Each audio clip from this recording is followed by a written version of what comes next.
Welcome back to Champion News Talk Radio, brought to you by championnews.net. Today, our founder, Jack Roser, and myself, Carol Parisi, have Mr. Michael Carbone, who is running for county board.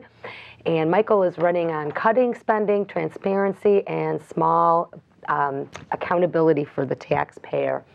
And Mr. Carbone, you are also a member of your local school board and a lot of other things that have really set you up nicely to be a public servant on the county board level.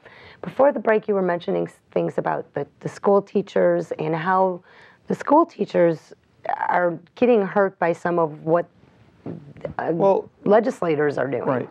Well, part of it is we're saying the administration is too top-heavy. Mm-hmm. And to Jack, Mr. Roser's point was, why are they getting paid so much? I mean, the administrators. Yeah, the administrators. They're managers. I mean, the superintendent's a manager.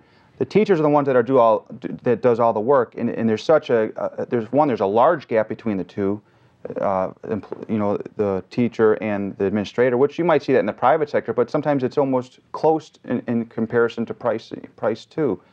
That's why, when I was in corporate, some people didn't want to become a manager because there's that, you work longer hours, but it was a fixed pay. You knew what you're going to get every month. It wasn't based on hours.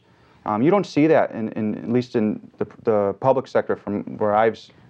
Explain that, because I pretty much am from the private sector, and sometimes you take on a managerial role, salary, but your workload exponentially increases because you are accountable, or you're the buck stops here for all of these people that are working under you.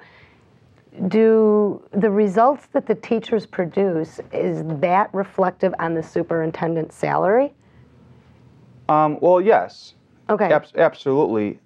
And to the point, when I do an evaluation, or as a board, one of the things it seems like everything's focused on, as long as everyone met the guidelines or the parameters for the student. I think on the other side is, and that's very important, but I think on the other side, you have to look at the business side of it as well. And that's where you see in the public school system, at least in the school districts that are around me, they don't do a very good job of it financially.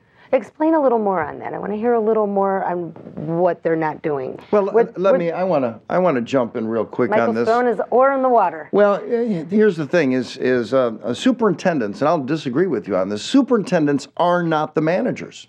Superintendents are fundraisers. The union is the managers of most of our schools, and I think the folks need to get a hold of that. Well, I mean, I'll disagree with you on that. Sorry. That's okay. But I don't see it that way. I mean, I see it as you have a superintendent who has a responsibility. Now, she's not the business manager, or he. What's her role and function, or his role and function? To make sure that the school is running, it's running functionally. It's being functional. Okay. But that also means you hit budgets. And they always say, well, they always have a balanced budget, but yeah, because you raise the taxes every year. So they can't balance budget. We got 860 school districts. They're all doing the same thing. Mm-hmm. What's the big mystery about running them? It isn't a competitive business. Absolutely no competition. Because they're running on taxpayer dollars. It's other people's money.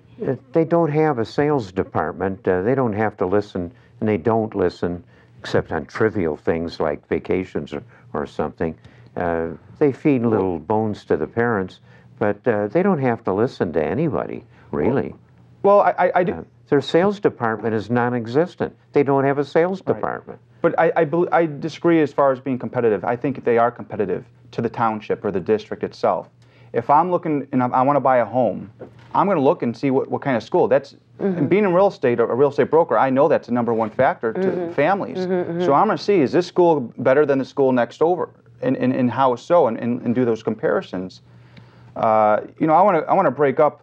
You're talking about a competition within a sector. What they've got is they walled themselves off from any other competition. Your choices are go to a Catholic school or homeschool or the public school. There is no competition in vouchers or anything else. True. Wow. And so you're stuck with making a comparison between you're right public on it. You schools. make a valid point. But let me bring up, going back to the manager. I mean, I brought up in my district, the first issue I brought up on as a school board member, I asked, let's form a finance committee. They did not want one. We got one 6 months later, around December, January of 2010, and because of that, what came out of that finance committee, over $6.5 million of new money was found, meaning we weren't spending our money more efficiently. We went paperless. We did an energy audit. We helped with our, going green. Saved, millions of dollars. That's almost 12 to 15% of our budget. Wow. That's huge. Why would a board and a superintendent not be in favor of that? But we got it done. Why? 150 people plus showed up to that board meeting, and they asked for it. That's the power of the people. Terrific. I was one board member out of 7, and all I am is a voice. That's how you get things done. You get the people involved and aware. We can go down the list. I just been studying for a year insurance. We are paying our premiums for our staff, our teachers and staff, are the highest premiums in Lake County. And I started scratching my head, well, why is that? And as I further investigated and found out, we could be saving now between $375,000 and almost $2 million. Wow. Mr. Carbone, I want to hear more on how you're going to cut spending for District 16 in Lake County. When we come back after the break, we're going to hear about more actionable solutions from Michael Carbone. Stay with us.